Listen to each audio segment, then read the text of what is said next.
All right, so when we're doing our rake and our Eave with our pine crest shake, this is how we're going to do our layout. So first we'll come back with our drip edge, make sure we wrap our corners, install this with nails or screws every 16 inches.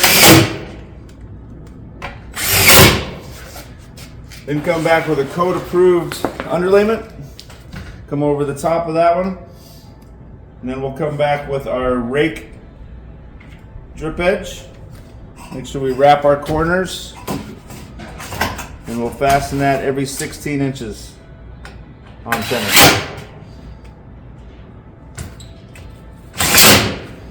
Then we'll come back with our rake batten. We'll measure 3 inches in from the edge of my rake.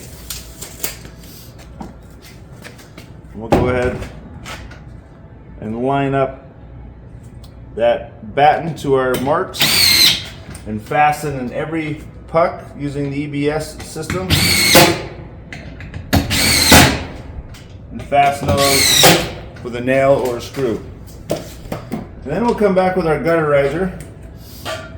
We're going to butt that up against our rake batten and go flush with my drip edge. And fasten every 16 inches with a washer screw.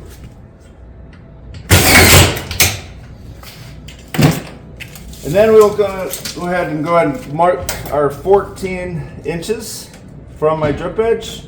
Go ahead and mark this. Come back with my chalk line here and chalk this a line for our first panel so we have our 1/2 inch overhang.